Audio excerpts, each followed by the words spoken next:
there at 1 o'clock.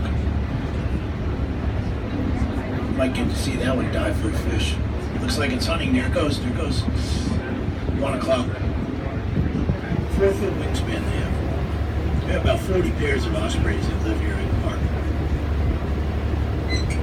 It's amazing when you watch an osprey catch a fish. You know, if you ever consider what they go through, you know, sometimes they'll hover 100 feet off the water. They have to look down, see the fish in the water, gauge how deep it is, what direction it's moving in, how fast it's moving, and figure where the fish is going to be at the exact moment they hit the water. They get up to 90 miles an hour when they dive. And when the osprey is successful, they have 3 claws at the front of their talon and 1 at the back. And they're one of only 2 birds that we know of that can actually move one of those 3 claws from the front to the back. The only other bird we know can do that is an owl. And when the osprey is successful, they grab the fish with their claws and they lift it up out of the water and they position it so it's facing in the direction the bird's going to fly in. Shake the water off their wings and fly off with the fish. There it goes. Boom. It just hit the water. Watch what it does now. Oh, it didn't get it that time, I don't think. But they'll grab the fish and they'll position it so it's facing in the direction they're going to fly in, and they shake the water off their wings and they fly off with the fish. And there's 2 reasons why the osprey positions the fish so it's facing forward. One reason, of course, is aerodynamically, it's easier for the bird to fly with the fish facing forward. The scales all laid down, the head's facing forward. But the other reason is because the osprey is a kind of a humanitarian and wants a fish to have a good view of the lake for its last sight of life on the planet Earth. And probably makes it taste better, too. A happy fish is a tastier fish. They're monogamous birds, too, osprey. They mate for life.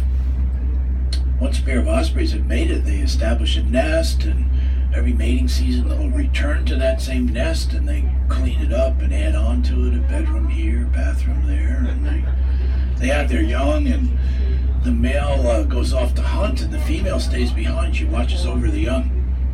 And then when the young leave the nest, the male and the female osprey, they split up and they won't see each other again for the whole rest of the year till the following mating season. Makes for a harmonious relationship for the osprey. Scientists say the osprey has such keen eyesight that an osprey could read the New York Times from 100 feet away. Where they ever found a bird that could read, I have no idea. There's a gator line right there. So there were some pigs that were up ahead of us on the last, this is the first trip today that there weren't any pigs up there. Yeah, pigs, we have wild pigs here. We have about 2,400 wild pigs that live here in the park. Got a man who's got a contract to remove over 100 pigs every single month. And even at that level, we can hardly keep up with their numbers. Because when a female gets to breeding age, she can have up to 3 litters every single year for the rest of her life. Every litter has 6 to 12 little piggies in it. It's a lot of pigs. He doesn't kill them in the park. He traps them in big steel cages. You may have seen these cages when you're driving out to the boat base. He traps them and then he takes them out, and people who know what he does for a living, they'll buy the pig from him. They take it home, slaughter it, and eat it. Understand, slow roasting over a pit barbecue is the favorite way they like to cook those pigs. And they tell me you want to get the young ones because the old ones get kind of tough and gamey like some of us do.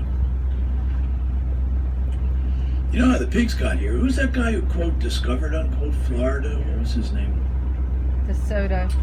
Not DeSoto, no. Yeah, Ponce de Leon, he's one, yeah. Yeah, the Spanish came here in the early 1500s. They brought domestic pigs with them on their ships as a food supply. When they got to land, instead of penning up the pigs and having to feed them, they let them run wild and fend for themselves. A couple times a year, the men would get on horseback, they'd take dogs, they'd ride out, round up the pigs, drive them to market.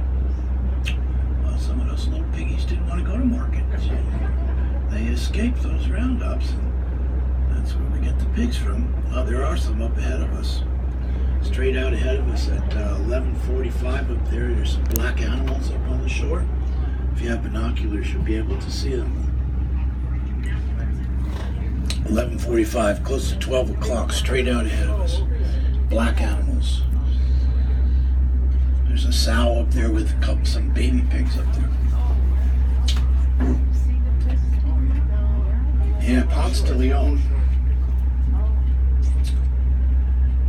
So the Spanish brought pigs with them as a food source on their trip. When they got to land, they just let them run wild, and some of their pigs didn't want to go to market, so they escaped. And those pigs, they're not just here in the park here, they are all over the continent of North America now. I had a woman on the boat one time said she was out, and she comes from California, and she told me they're hunting wild pigs north of San Francisco these days. Manitoba, Ontario, Michigan, Rochester, New York, Manhattan. Oh no, those are rats in Manhattan. Ponce de Leon. You know, he's the man who named Florida. He didn't ask the native peoples that lived here for 10 to 15,000 years before he got there what they called the place. But the reason why Ponce de Leon named Florida was because the first day he saw land in 1513 was March the 2nd. And March the 2nd that year was Easter in Spain. Easter in Spain is known as the time of flowers, when all the flowers are blooming. He saw the wildflowers blooming on the coast of Florida. He said, I named it Florida. Of course, he said it in Spanish. You know, Ponce de Leon said the first time he saw an alligator, ay caramba. El lagarto grande. El lagarto grande. El lagarto, Spanish for the lizard. Grande, the big lizard. Over the years, we dropped the grande part, and el lagarto became alligator. Now, that's only a theory, and the guy who told me that theory said, you know, you never let the truth get in the way of a good story. So, I don't know if it's true or not. There's an osprey sitting up in the tree there at 10 o'clock.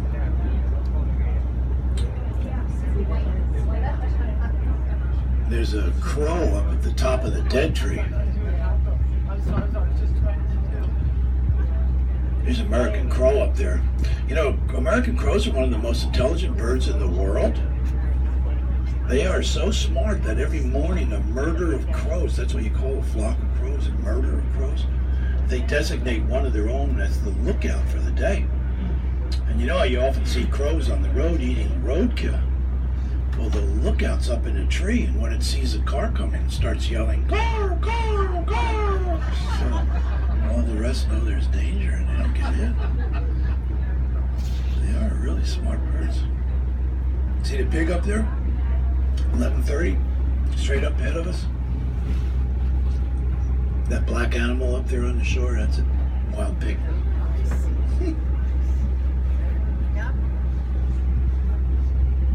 Here. Give it a shot. You're having too much trouble there. Just looking and see. Off to your right a little bit. Another great blue heron there. Yeah, Ponce de Leon. So we see the most gators in the cold months of the year. Here's another osprey right next to us. Right in front of the boat. There he goes. Yeah, change his mind. Yeah. They're amazing. Yeah, if you weren't here last week, you don't know that it can get cold here. Yeah, we've had a couple cold times this winter, right in January. February is usually the coldest month of the year, though. There he goes. Yeah, and then change his mind again. They work hard for their food, ospreys. If you look down at 1 o'clock down there on the southeast shore, you'll see a bird walk down there. There's a